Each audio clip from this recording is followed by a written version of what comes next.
Good morning, guys, and welcome to Unique Not Different with me, Shamla.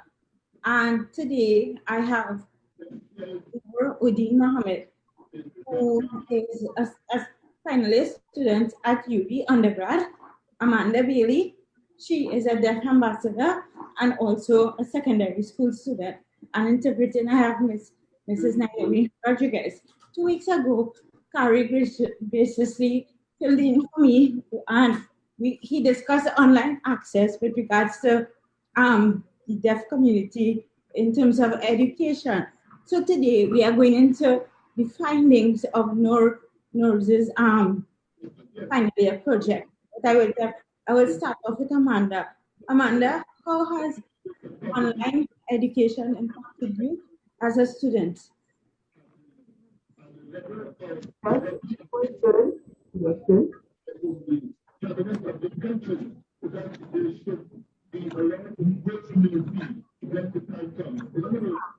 Had to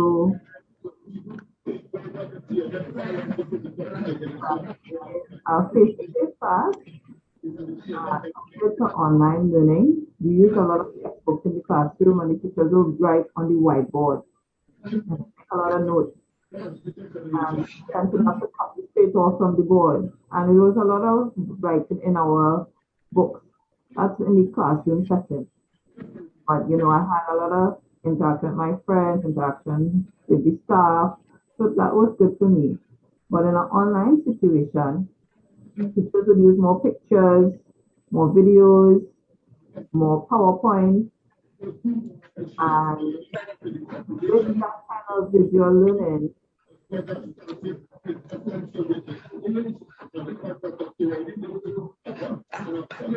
teacher would send me all of those things on the phone in advance.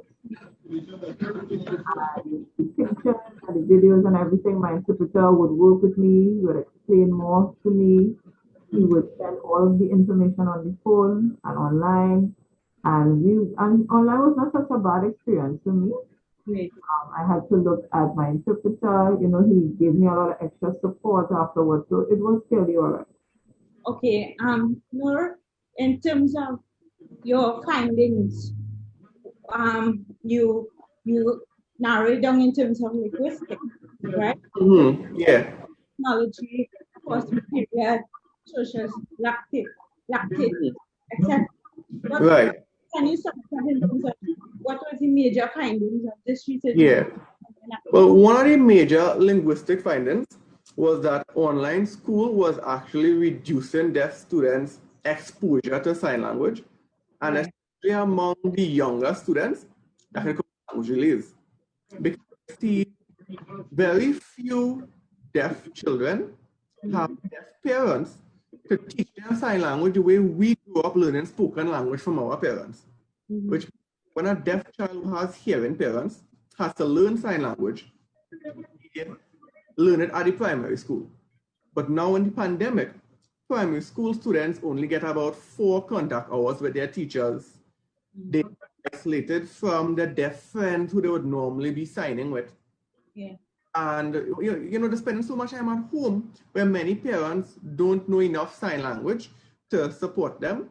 And tell me that their child started school for the first time online and never got to interact with other deaf children before. Right. I think could cause language delays. And like Mandy said, it really comes down a lot to the extra work that teachers and interpreters are willing to put in.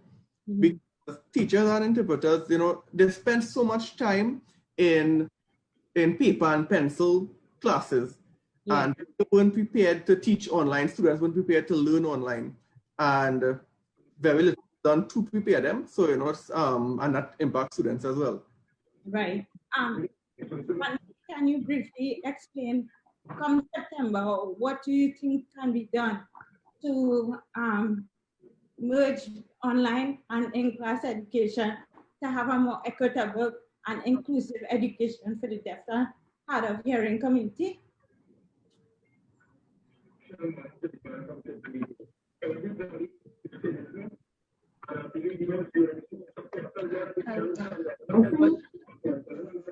that we we could continue to use PowerPoint presentations, videos, and perhaps they could maybe pass them onto the whiteboard.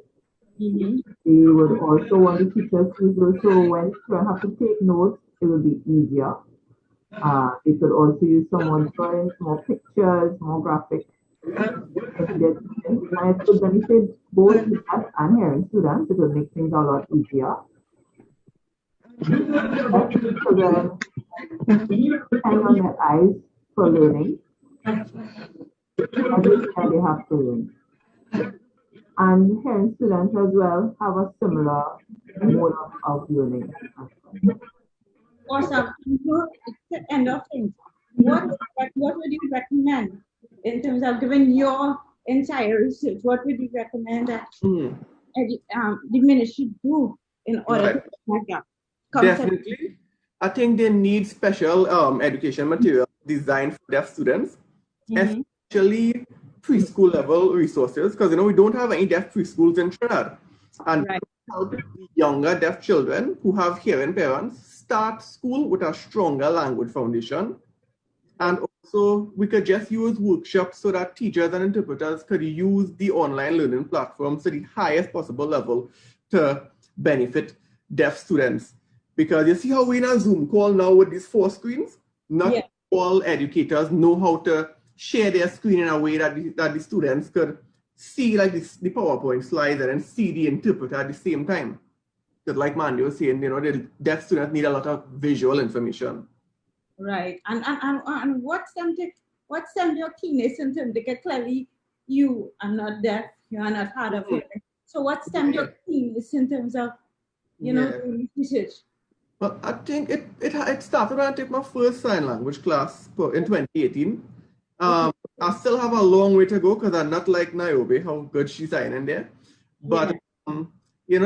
I just met a lot of really great people, some of them deaf people as well. And when you know good people who belong to a community where things could be a little bit better and you be in a position to try and help out, I mean, why wouldn't try to help out? Yeah. Awesome. I want to say thank you so much, Mandy, Niobe, Noor. Yeah, thanks so much for having us. I wish you all the best in your further in your education, and thank you for doing this research. Amanda, thank you for coming. And guys, I want to say thank you so much for tuning in to this week's segment of Unique Not Different. Until next week, as I always say, be good, do good. Bye, guys. Take care.